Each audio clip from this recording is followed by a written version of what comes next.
할렐루야. 오늘도 우리 마음과 뜻과 정성을 다해서 거룩하신 하나님께 예배드리겠습니다. 다 같이 기도하겠습니다.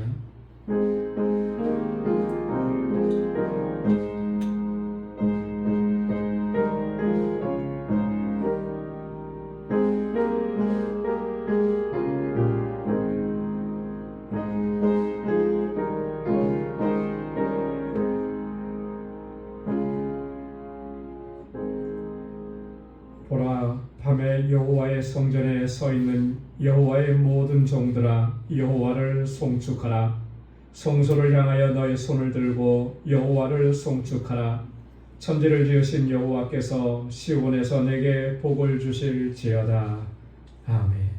은혜가 풍성하시고 자비하신 만군의 주 여호와 하나님 아버지, 성유로 지난 3일도 저희들을 은혜 가운데 지켜주시고 이 저녁에 다시금 주님의 보좌 앞으로 불러주셔서 거룩하신 하나님을 경배하고 찬양하고 예배하게 하시니 감사합니다.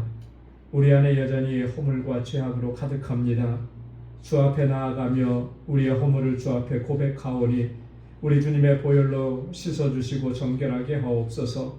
다시 거룩하게 하셔서 오늘 이 시간 아버지 앞에 드리는 이 예배가 하나님께서 기뻐 받으시는 거룩한 산 제사가 되도록 주님 역사하시고 인도하여 주옵소서.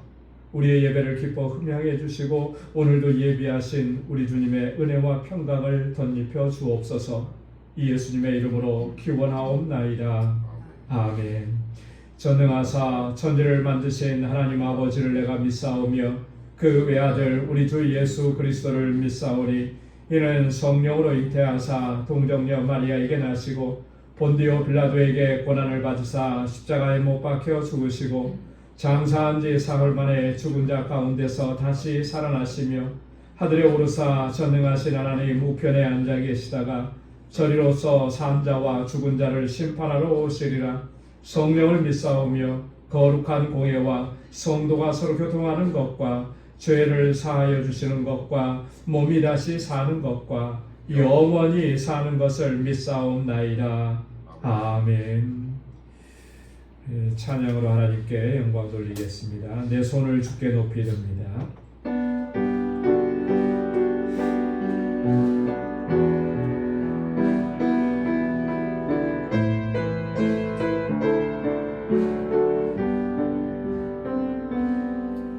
내 손을 주께 높이 듭니다. 내 찬양 받으실 주님,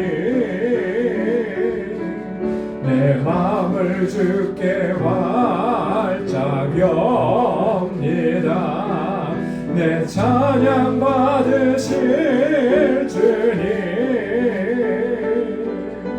슬픔 대신 일하그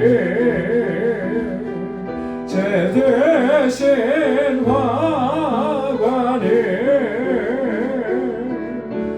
근심 대신 찬송의 옷을 주셨네. 내 손을 주께 높이 듭니다. 내 찬양 받으실 주님, 내 마음을 주께 활짝 엽니다. 내 찬양 받으실 주님, 내 손을 주께 높이 듭니다. 내 찬양 받으실 주님, 내 마음을 주께 활짝 엽니다. 내 찬양 받으실 주님, 슬픔 대신 일하그 죄 대신 화관을 근심 대신 찬송의 옷을 주셨네. 내 손을 주께 높이 듭니다. 내 찬양 받으실 주님, 내 마음을 주께 활짝 엽니다. 내 찬양 받으실 주님, 내가 주인 삼은 모든 것 내려놓고 내 주 되신 주 앞에 나가 내가 사랑했던 모든 것 내려놓고 주님만 사랑해. 내가 주인 삼은 모든 것 내려놓고 내 주 되신 주 앞에 나가 내가 사랑했던 모든 것 내려놓고 주님만 사랑해. 주 사랑 거친 풍랑에도 깊은 바다처럼 나를 잠잠케 주 사랑 내 영혼의 반석 그 사랑 위에 서리. 내가 주인 삼은 모든 것 내려놓고 내 주 대신 주 앞에 나가 내가 사랑했던 모든 것 내려놓고 주님만 사랑해. 주 사랑 거친 풍랑에도 깊은 바다처럼 나를 잠잠케 주 사랑 내 영혼의 완성 그 사랑 위에 서리. 아멘. 내가 주인 된 모든 것들 다 내려놓고 주님 앞에 온전히 나아가시기를 소망합니다. 예수가 거느리시니 힘차게 찬양하겠습니다.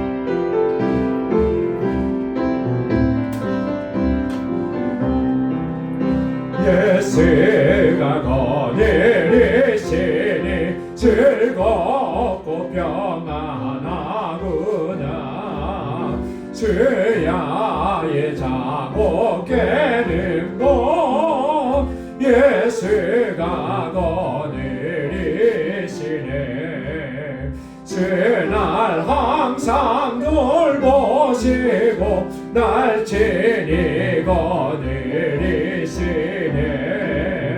주날 항상 돌보시고 날 친히 거느리시네. 때때로 괴로움 당하면 때때로 기쁨 누리네.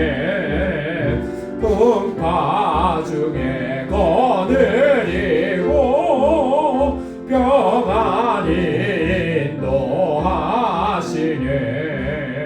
주날 항상 돌보시고 날 친히 거느리시네.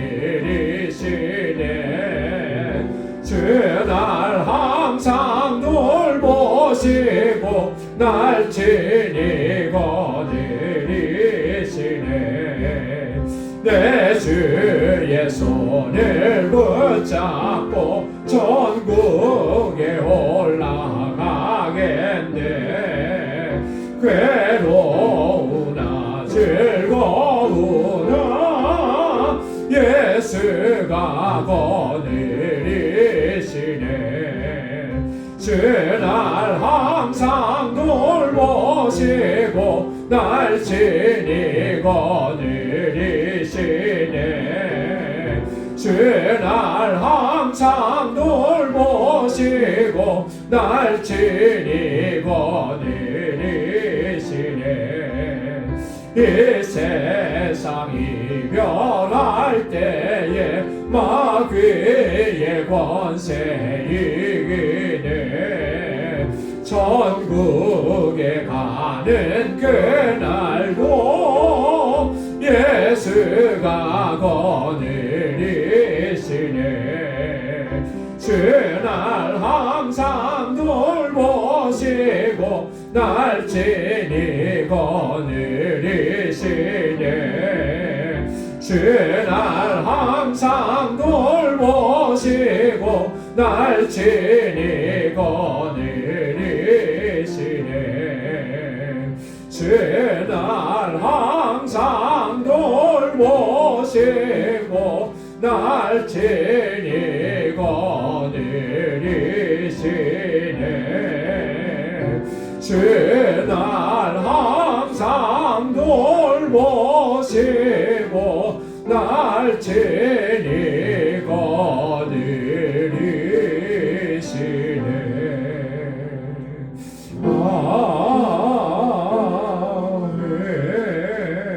아멘 천국에 가는 그날까지 주님께서 우리를 항상 인도해 주실 줄로 믿습니다. 어려운 일 당할 때 나의 믿음 잡으나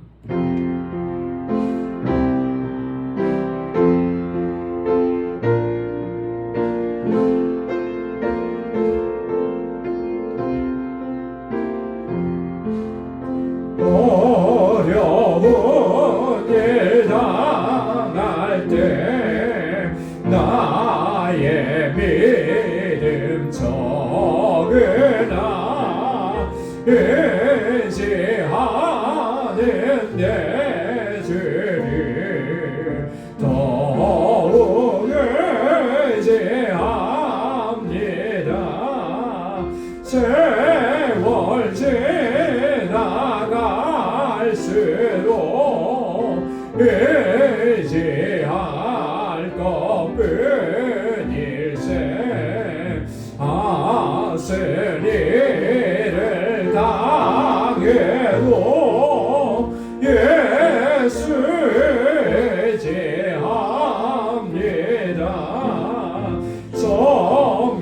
성령께서 내 마음 밝히 비춰주시니 인도하심 따라서 주만 의지합니다 세월 지나갈수록 의지할 것뿐일세 무슨 일을 당해도 예수 의지합니다 밝을 때에 노래와 어두울 때에 기도로 위태할 때 도움을 주께 간구합니다 세월 지나갈수록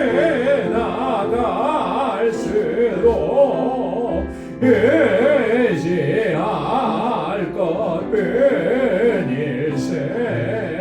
무슨 일을 당해도 예수 의지합니다 생명 있을 동안에 예수 의지합니다 천국 올라가도록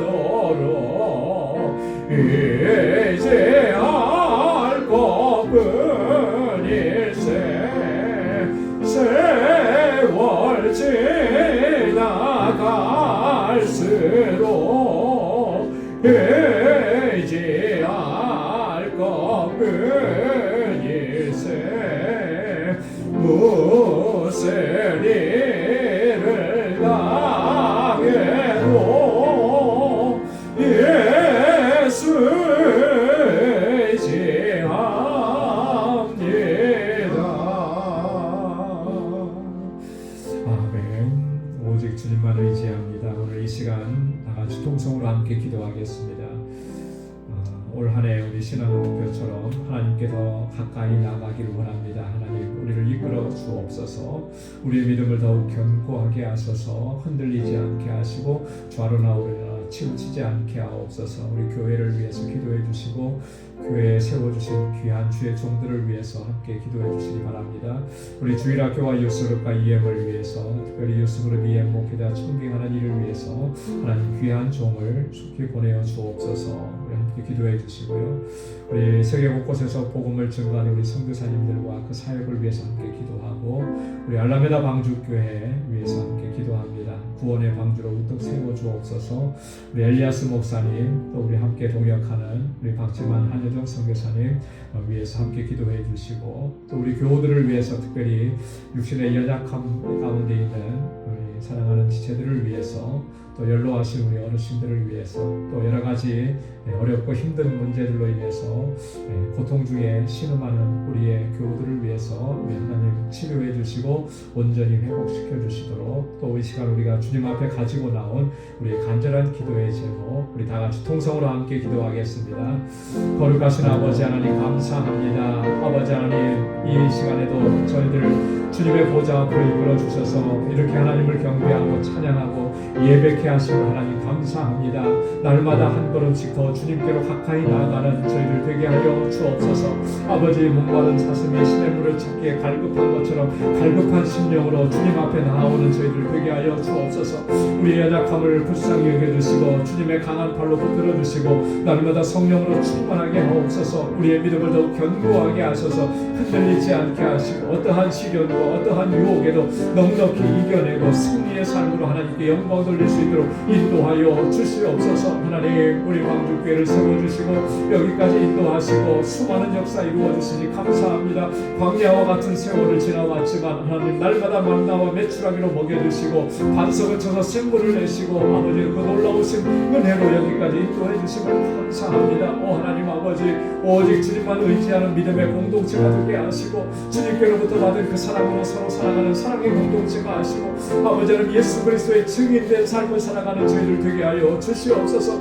이 재단에 세워주신 하나님의 신실한 종들을 능력에 장중에 붙들어 주시고 주님 앞에 언제나 충성을 다하는 아버지 주의 귀한 청지기가 되게 하옵소서. 저들의 수고와 헌신을 통하여서 하나님이 재단이 더욱 아름답게 세워져 가게 하시고 주님 맡겨주신 사명 잘 감당할 수 있도록 능력으로 역사하여 주옵소서. 우리 사랑하는 자녀 손들, 이곳에서 자라는 어린 심령들과 학생들과 청장년들 붙잡아 주옵소서.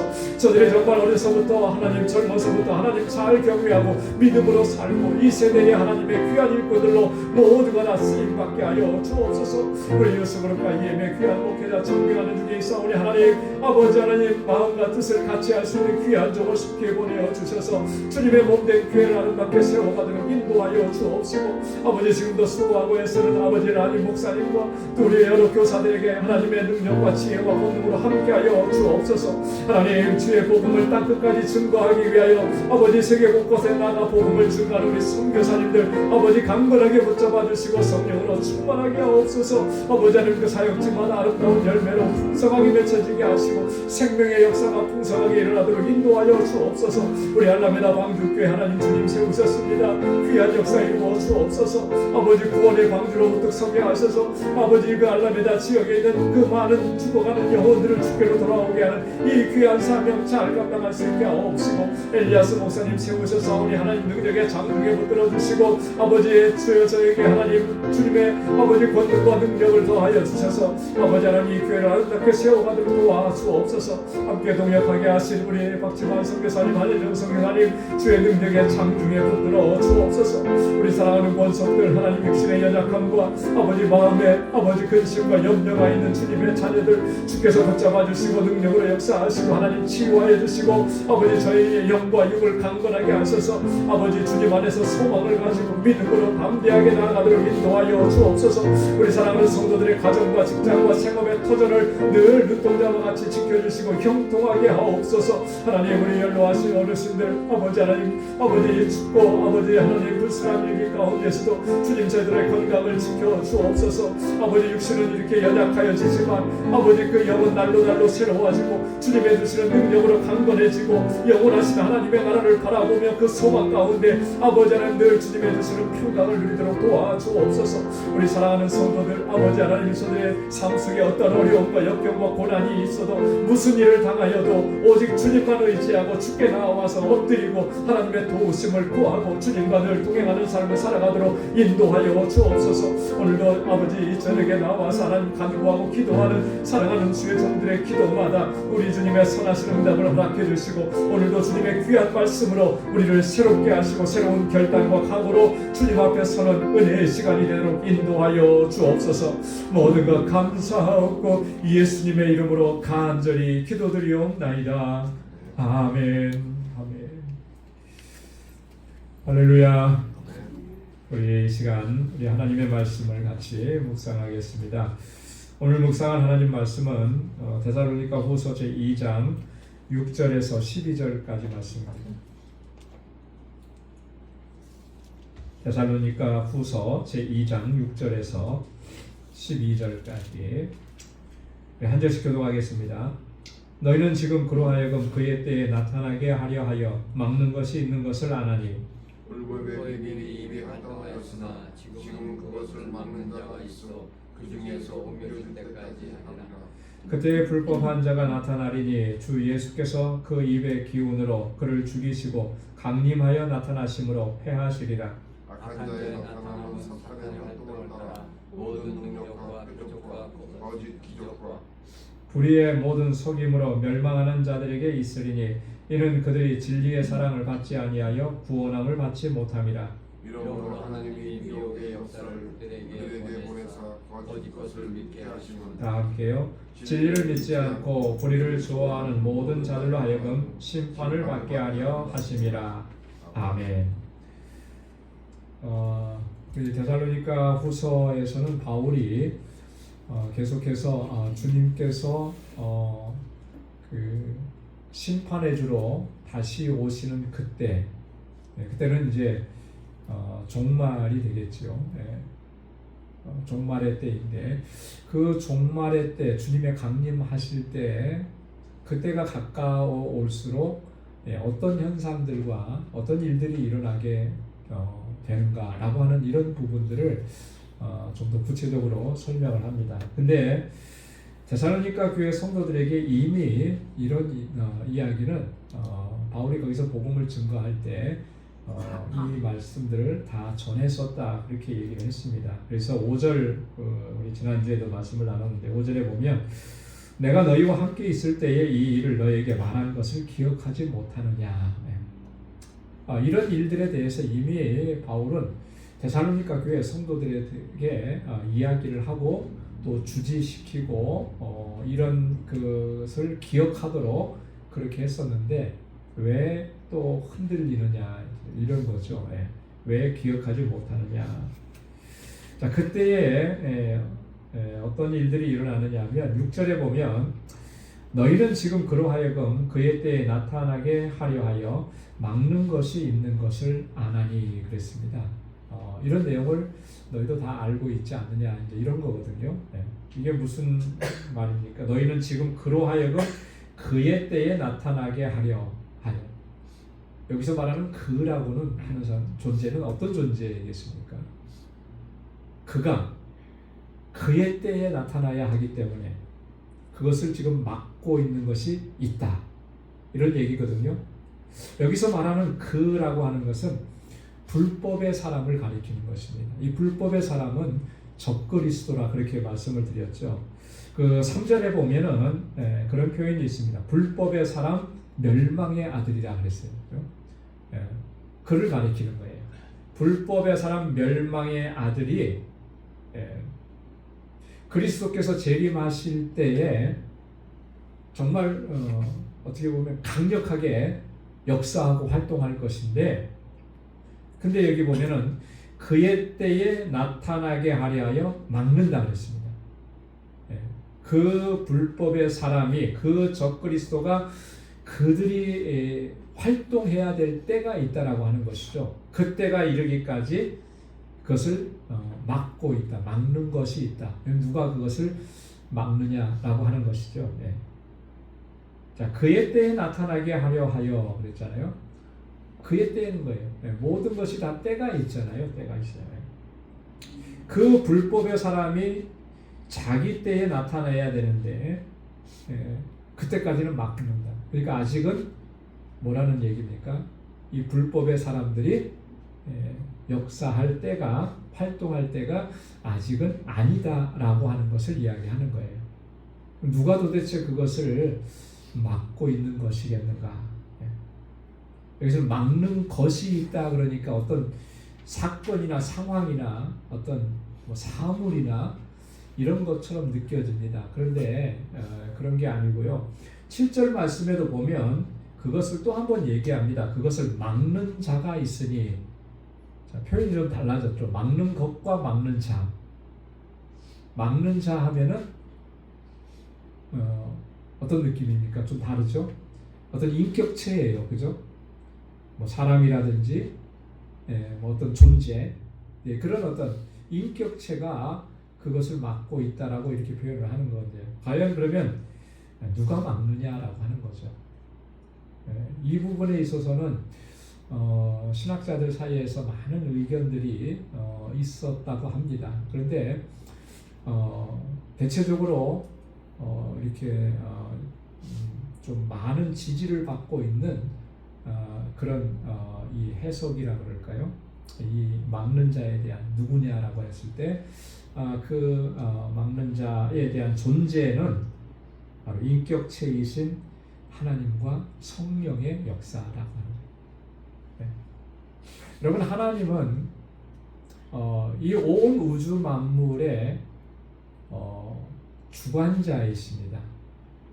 모든 것이 영적인 세계이든 육적인 세계이든 우주 만물의 모든 상황과 사건들이 일어나고 발생하고 또 그것이 멈추어지고 폐하여지고 이런 모든 일들은 다 하나님의 때에, 하나님의 섭리와 계획하신 때에, 그때에 일어나고 사라지고 그렇게 되는 거예요. 그래서 하나님께서 허락하시지 않으면 어떠한 일도 일어날 수가 없고, 하나님께서 허락하시면 무슨 일이라도 다 일어날 수가 있는 겁니다. 하나님의 주권 속에 있는 거예요.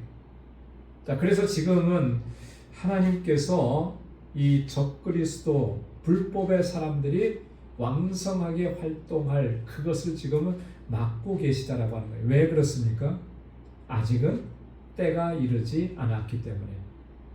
어느 때입니까? 누구의 때입니까? 하나님께서 정하신 때.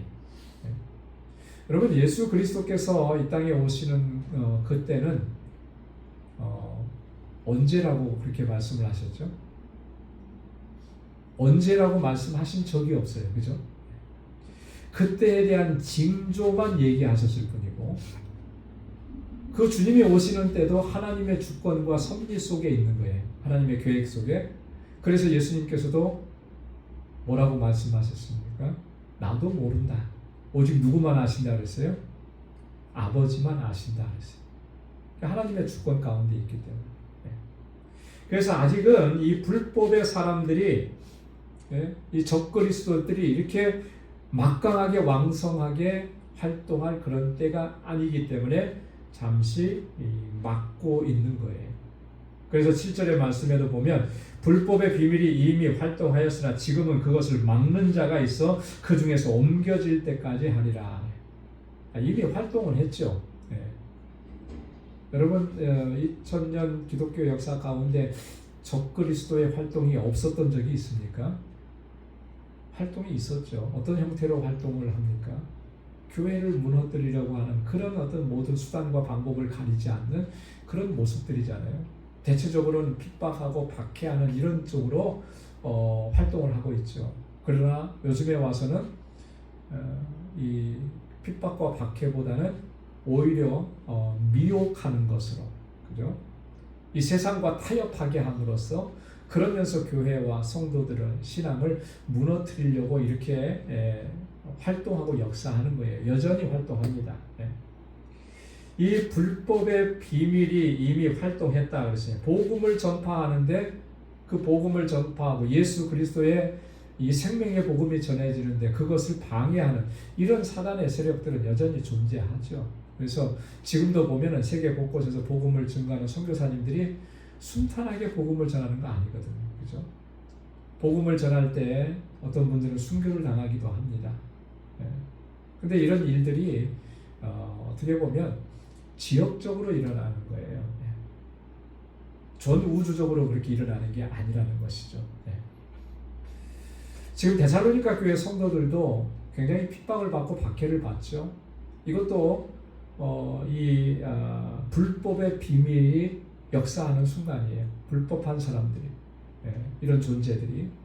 그래서 예수 믿고 신앙생활 하려고 하는 사람들을 핍박하고 박해하고 그래서 예수 믿지 못하게 하고 이런 일들은 계속 일어나고 있죠. 그러나 그것을 여전히 하나님께서는 하나님의 때까지 이렇게 막아두고 계시는 거예요. 더 왕성하지 않게. 그러나 그런 일들이 어느 시점에 가서는 중단될 것이다라고 하는 거죠. 하나님께서 그것을 막고 계시는 그 순간이 중단되는 때가 온다라고 하는 것입니다. 그러면 어떤 현상이 벌어지겠습니까? 이 불법의 사랑, 그죠? 적그리스도의 활동이 왕성하게 일어나는 때가 온다라고 하는 것입니다. 여러분 이 적그리스도의 이 그런 어떤 그 활동이 공개적으로 왕성하게 전 우주적으로 일어나게 되면 정말 그 환란은 말로 이루다 표현할 수가 없는 것이 되는 거예요. 그렇지 않겠어요? 피한다고 해서 피해질 수가 있겠습니까? 피할 수가 없는 거죠. 예수 그리스도께서 다시 재림하시기 전에 반드시 그런 일들이 일어나게 될 것이다 라고 하는 것이 이미 주님께서도 그런 사실을 마지막 때의 징조에 대해서 설명하시면서 이야기를 하신 적이 있습니다. 마태복음 24장 20절로 21절 말씀에 보면 제가 거기에 기록을 안 해놨는데요. 여러분 혹시 이렇게 메모해 주다가 찾아보시면 좋겠습니다.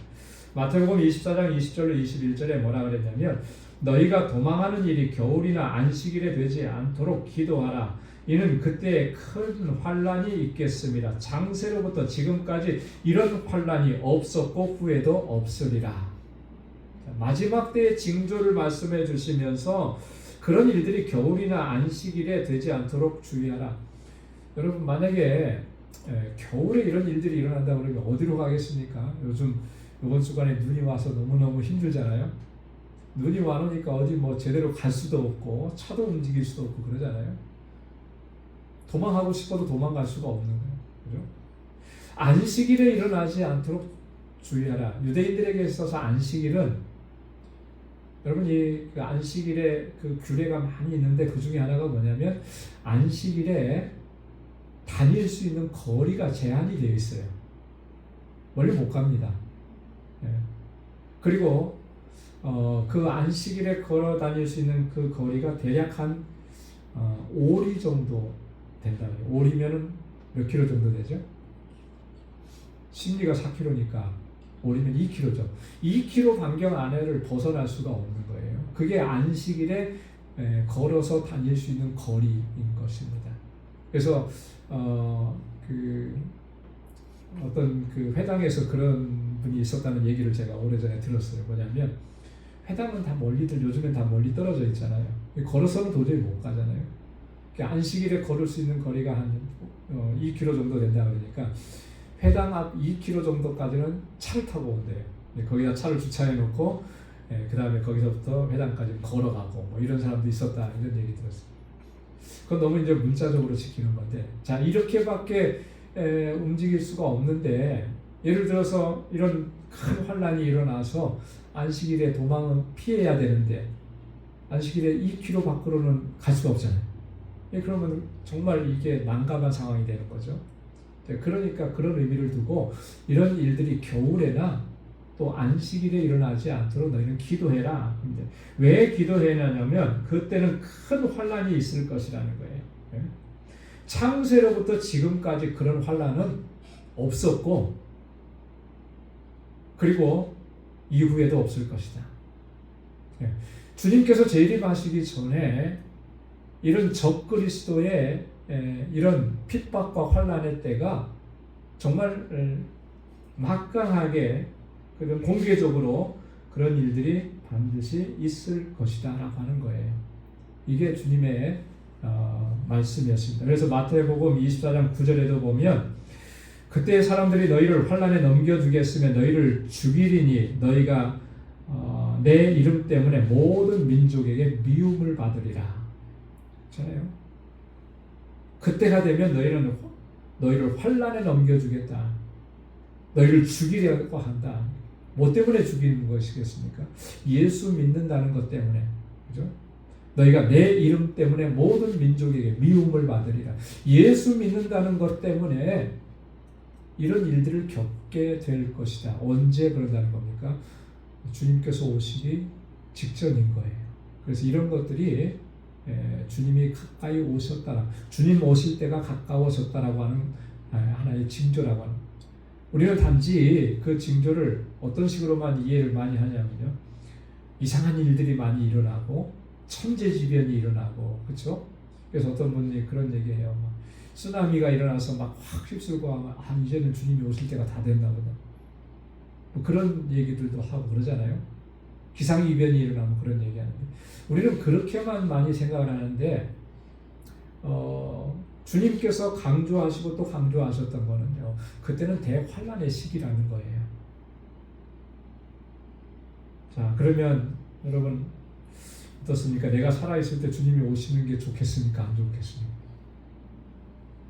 환란의 때를 거쳐야 되는데요. 고난의 때, 핍박의 때를. 내가 죽기 전에는 안 오셨으면 좋겠다. 왜냐하면 그 핍박과 박해의 때를 감당해낸다라고 하는 것이 이게 말처럼 쉬운 일이 아니기 때문에. 그래서 어쩌면 주님, 제가 죽고 난 뒤에 오시면 좋겠습니다. 이렇게 기도가 바뀔 수도 있을지 모르겠어요. 그러니까 어쨌든 간에 그렇다라고 하는 것을 우리가 기억을 해야 된다라고 하는 거죠. 오늘 데살로니가 교회 성도들이 아까 5절에서 말씀한 것처럼 바울은 이미 그걸 다 얘기했는데 그거 기억을 안 한 거예요. 잊어버린 거예요. 그래서 이 종말의 때에 대해서 혼란을 가져온 것이죠. 여러분, 우리가 언제 그때가 우리에게 임하는지 그건 아무도 몰라요. 어쩌면 우리가 살아있는 동안에 그런 일을 겪게 될 수도 있습니다. 자, 그런 일을 갑자기 겪게 된다면 과연 나는 그걸 견뎌내고 이겨낼 수 있을까? 그죠? 우리가 뭐 멀리까지 생각할 필요도 없이 우리나라 역사를 봐도 그렇잖아요. 일제시대 때 예수 믿는다는 것 때문에 핍박을 받고 죽임을 당했던 우리 믿음의 선조들, 6.25 사변 당시에 교회가 파괴되어 버리고 예수 믿는 사람들이 죽임을 당하고, 그런 순간이 왔을 때 나는 과연 내 믿음을 끝까지 죽는 한이 있어도 그걸 지킬 수가 있겠느냐라고 하는 거예요. 그런 시대가 아주 옛날에만 있었던 것이 아니고 지금도 그런 시대가 다가올 수 있다라고 하는 것.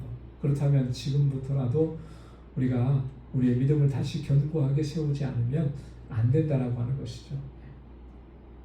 자, 그런데 8절 말씀에 보면 그때 불법한 자가 나타나리니, 그때가 되면 불법한 자들이 왕성하게 활동할 것이다 라고 하는. 그러나 주 예수께서 그 입의 기운으로 그를 죽이고 강림하여 나타나심으로 패하시리라. 자, 그들의 때가 오래 가지 못하는 거예요. 그죠? 주님께서 강림하셔서 그들을 패하시고 그때 주님께서 그 입의 기운으로 그들을 다 죽이실 것이다. 이게 최후의 심판인 거죠. 그래서 주님의 재림은, 주님의 강림은 믿는 자들을 승리케 하시는, 그죠? 믿는 자들을 승리케 하시는 그 영광의 순간이 된다라고 하는 것입니다. 그렇게 이 적그리스도들이 활동하고 이게 강하게 이렇게 역사할 때 그때가 곧 주님께서 다시 오시는 그 날이 심히 가까워져 왔다라고 하는 것을 예견해주는 그런 것이라고 하는 것이죠. 여기에 보면 이 말씀 주 예수께서 그 입의 기운으로 그를 죽이시고 강림하여 나타나심으로 패하시리라, 이 말씀은 이사야 11장 4절에 있는 말씀을 인용한 것입니다. 이사야서 11장은 메시아에 대한 예언의 장이에요. 그렇죠? 메시아가 오시면 이렇게 이 세상에 불법한 자들을 다 멸하실 것이다라고 이미 예언을 하셨는데, 그 예언이 예수님을 통해서 이제 이루어진다라고 하는 것이죠. 여러분, 재림하시는 예수 그리스도께서 세상을 심판하시고 적그리스도를 물리치시고 하실 때, 여러분, 주님께서 역사하신 그 힘은 그 어느 누구도 저항할 수 없는 힘인 것이죠. 초월적인 힘으로 그런 역사를 이루시는 거예요. 그래서 그리스도의 심판을 그 누구도 피할 수가 없다라고 하는 것입니다. 예수 그리스도의 그 입의 숨소리만으로도 이 악의 세력들을 제압하시고 멸하시고 그들을 다 심판하신다라고 하는 거예요. 그 심판하는 권세를 하나님께서는 예수 그리스도께 주신 것이고, 주님께서 다시 오셔서 그 심판의 역사를 이루어 가시는 줄로 믿습니다. 그래서 그 심판의 때는 불의한 자들에게 대해서는 멸망의 때지만, 끝까지 믿음을 지킨 자들에 대해서는 영광의 승리의 날이 되는 줄로 믿습니다. 자, 그 다음에 우리 두 번째 단락의 9절부터 11절까지인데요. 진리를 믿지 않고 불의를 좋아하는 자들에 대한 하나님의 심판이 어떻게 나타나는지에 대해서 말씀을 합니다. 먼저 9절과 10절 말씀에 보면, 악한 자의 나타남은 사단의 활동을 따라 모든 능력과 표적과 거짓 기적과 불의의 모든 속임으로 멸망당하는 자들에게 있으리니, 이는 그들이 진리의 사랑을 받지 아니하여 구원함을 받지 못함이라 그랬습니다. 악한 자의 나타남은, 적그리스도의 활동은, 자, 그런데 그 적그리스도의 이 특징이 있다라고 하는 거예요. 특징이 두 가지 특징을 얘기합니다. 첫째는 사단의 활동을 따른다 그랬습니다. 사단의 활동. 여러분, 이 핍박과 환난이 있을 때, 여러분, 사단이 직접적으로 그 얼굴 모습을 보여주면서 핍박하고 박해하나요? 그러지 않죠. 사람이면 사람을 통해서 그렇게 하는 거예요. 그죠? 사람을 통해서 그런 일들을 행하는 거죠. 예를 들어서 우리는 아까도 말씀드렸듯이 일제시대 때 교회를 핍박하고 박해했던 거는 사단이 뭐 영적으로 뭐 이렇게 뭐 해갖고 뭐 기적을 해갖고 그렇게 한 거 아니잖아요. 일본 제국주의자들에 의해서 그렇게 한 거죠. 6.25 때 교회를 핍박한 그런 것도 마찬가지죠. 북한의 공산주의자들을 통해서 그렇게 한 거예요. 그런 일들이 이루어지는데, 그 모든 것들이 다 배후가 누구냐면 사단이라고 하는 거예요. 사단이라고 하는 존재. 이 사단의 활동에 따라서 그렇게 하는데, 이 사단은 정체가 뭡니까? 사단은 여러분, 사단은 어떤 존재라고 이해를 하고 계십니까? 왜 사단이 됐죠? 유다서 1장 6절에 보면 이렇게 기록을 하고 있습니다. 또 자기 지위를 지키지 아니하고 자기 처소를 떠난 천사들을 큰 날의 심판까지 영원한 결박으로 흑암에 가두셨습니다. 사단의 존재가 뭐냐면요, 자기 지위를 지키지 않고 자기 처소를 떠난 천사들이에요. 다른 말로 얘기해서 하나님을 대적한, 교만해져서 하나님을 대적해서 그렇게 자기 지위를 지키지 않고 있다가 결국 하나님께서 그들을 심판하신 거죠. 그런 존재가 사단입니다. 그러니까 이 사단은 공중 권세 잡은 자로서의 권세를 늘 하는 일이 무엇만 하는 거예요? 하나님을 대적하는 일만 하는, 진리를 대적하는 일만 하는 것이죠. 그런 사단의 역할이 어떤 사람을 통해서, 어떤 기관을 통해서, 어떤 국가를 통해서 그렇게 배후에서 그렇게 역사하는 특징이 있다라고 하는 겁니다. 그래서 우리가 어떤 측면에서는 잘 봐야 됩니다. 교회를 핍박하고 박해하고 교회에 대해서 뭐 이렇게 얘기하는데 그 사람이 이렇게 그렇게 하는데 보면 그게 아닌 거거든요. 그 사람 배후에서 사단이 조종하고 역사하는 거예요. 그래서 우리는 그런 문제들을 영적으로 바라봐야 하는 것이죠.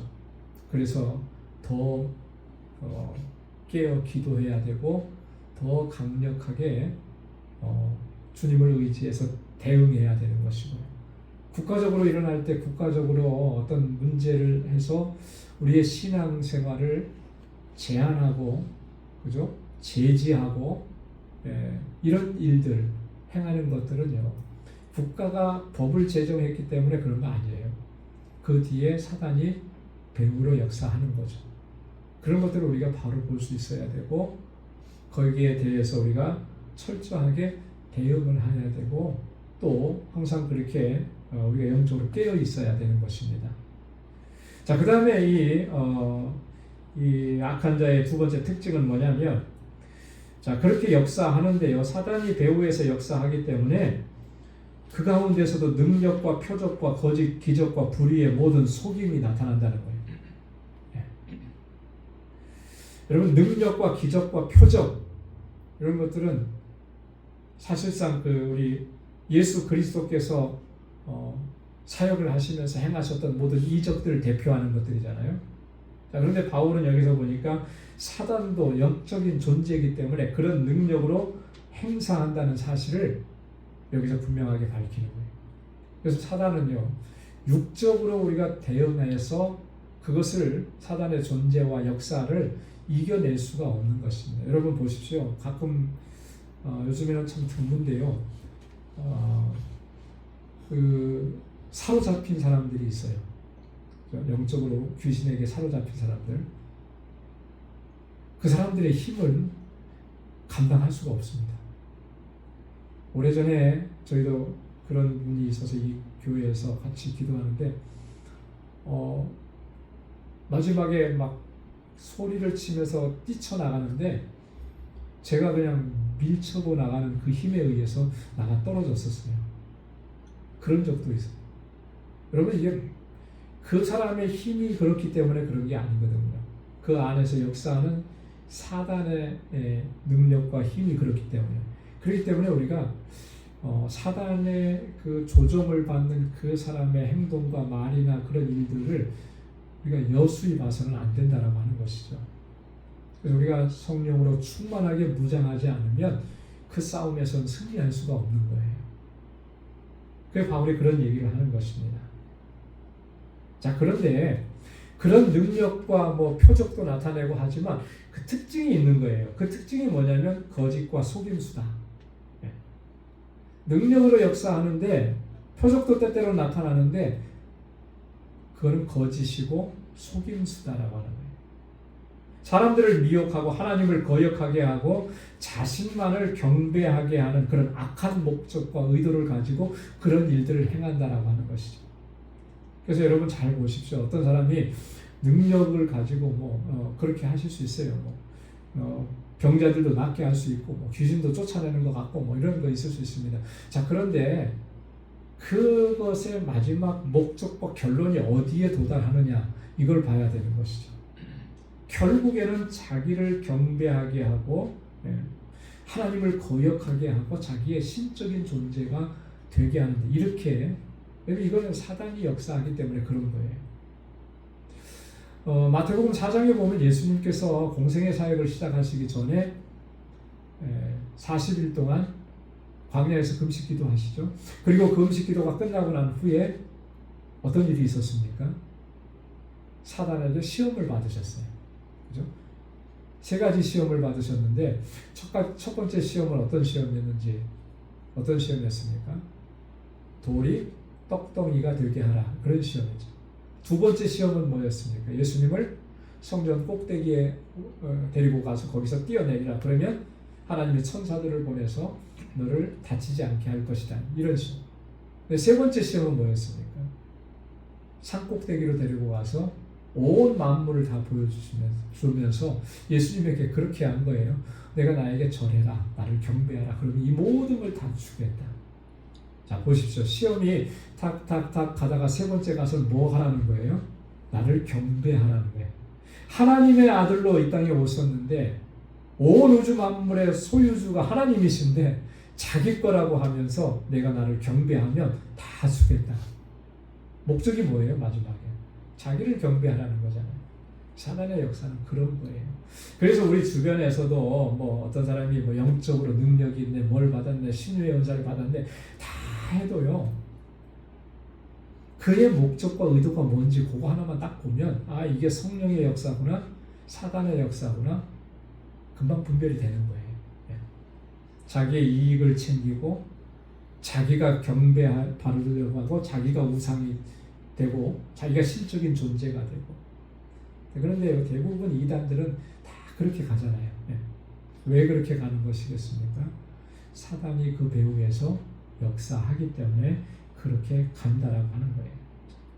자, 그런데 이런 사단의 활동과 이런 역사들이 누구에게 이렇게 나타나느냐면 멸망당하는 자들에게 있을 것이다 그랬어요. 멸망당하는 자. 자, 결국은 사단의 역사함으로 말미암아 그들이 멸망을 당하게 된다라고 하는데, 그들이 멸망을 당하는 이유가 여기 있습니다. 그 이유가 뭐라고 얘기했냐면 그들이 진리의 사랑을 받지 아니하여 구원함을 받지 못함이라. 진리의 사랑을 받지 않았기 때문에, 진리의 사랑을 그들이 받아들이지 않았기 때문에 그렇게 멸망을 당할 수밖에 없었다라고 하는 것입니다. 여러분, 진리의 사랑이라는 게 뭘 가리키는 것이겠습니까? 이 진리의 사랑은 바로 예수 그리스도께서 십자가 구속의 사역을 통해서 보여주신 그 은혜와 그 사랑을 얘기하는 거예요. 그 진리의 사랑을 받아들이지 않는 거예요. 그 진리의 사랑이 그 안에 없습니다. 그러니 결국 그를 누가 지배하는 거겠어요? 사단이 지배하는 것이죠. 사단이 지배. 요한복음 3장 18절에 보면 그렇게 주님이 말씀하셨습니다. 그를 믿는 자는 심판을 받지 아니하는 것이요, 믿지 아니하는 자는 하나님의 독생자의 이름을 믿지 아니함으로 벌써 심판을 받은 것이라. 하나님의 독생자의 이름을, 그 이름은 우리를 구원하시는 이름이잖아요. 그죠? 예수라는 이름의 뜻이 뭐라고 그랬습니까? 저가 자기 백성을 저희 죄 가운데서 구원할 자임이라 그랬잖아요. 마태복음 1장 21절에. 그 이름을 믿지 않는 거예요. 예수가 나의 구원자라고 하는 것을 믿지 않는 거예요. 그러니까 그 구속의 사랑을 믿지 않았기 때문에 결국 이 불법을 행하는 자들, 공중 권세 잡은 자, 사단의 이런 거짓된 표적과 기사와 속임에 넘어가서 결국은 멸망을 당하게 된다라고 하는 것입니다. 자, 그래서 그들을 심판하시는 하나님의 심판이 어떻게 나타나는가? 11절과 12절입니다. 이러므로 하나님의 미혹의 역사를 그들에게 보내사, 하나님의 미혹의 역사를 그들에게 보내사 거짓 것을 믿게 하심은 진리를 믿지 않고 불의를 쫓아하는 모든 자들로 하여금 심판을 받게 하려 하심이라. 하나님께서 그들에게 미혹의 역사를 보내셨다. 그래서 거짓 것을 믿게 하셨다. 왜 거짓 것을 믿게 합니까? 진리를 받아들이지 않으니까, 진리의 사랑을 받아들이지 않으니까 이런 거짓 것에 미혹을 당하고, 그가 진리를 믿지 않고 불의를 쫓아서 행하기 때문에 그런 거예요. 그래서 심판을 받게 하려 하십니다. 여러분, 하나님의 심판의 형태가 성경에 보면, 물론 우리가 창세기에 있는 그 노아의 홍수 시대에 홍수로 심판하시는 그런 가시적으로 보이는 그런 것도 있고요. 소돔과 고모라 성을 하나님 심판하실 때 불과 이왕으로 심판하시는 그런 가시적인 것들로 보이는 것들이 있죠. 하나님이 꼭 이렇게만 심판하시느냐면 그렇지 않은 거예요. 그것보다는 오히려 하나님께서 보편적으로 사용하시는 심판의 방법이 있습니다. 그것을 지금 얘기하는 거예요. 뭐냐면 미혹의 역사를 보내서 그들로 하여금 거짓 것을 믿게 하는 것. 자꾸 거짓을 믿고 거짓을 쫓아가게 되는 것, 그거를 그냥 하나님께서는 내버려 두신다라고 하는 것이죠. 그래서 거짓되고 불의한 것을 믿고 그것을 쫓아가서 결국은 심판을 당하게 되는, 멸망을 당하게 되는. 여러분, 이 사단의 유혹에 그대로 방치되도록 내버려 두시는 것, 그게 하나님의 심판인 거예요. 그래서 구약 성경을 보면 종종 이런 현상들이 나타나죠. 특별히 그 애국을 심판하실 때, 출애굽 사건 때 여러분 보십시오. 바로에게 하나님께서 행하신 역사를 보면 보통의 경우는 그 바로하고 바로의 신하들의 모습을 보면은 확연하게 구분되잖아요. 바로의 신하들은 어떻습니까? 이 재앙이 거듭될수록 그들에게 뭐가 생기죠? 두려움이 생기는 거예요. 그리고 하나님을 인정하기 시작하는 거죠. 그죠? 그래서 이 우박의 재앙이 내리고 그럴 때 모세와 아론을 통해서 경고한 그 하나님의 메시지를 듣고 그걸 따른 사람들은 가축들을 살릴 수가 있었어요. 왜냐하면 다 집안으로 드렸으니까. 하나님을 모르던 사람들도 이 재앙이 거듭되는 걸 보면서 하나님이 이스라엘 민족의 신이 어떤 신이라는 것을 그들이 알게 되는 거죠. 두려움을 갖게 되는 거죠. 그래서 그 말을 따라가거든요.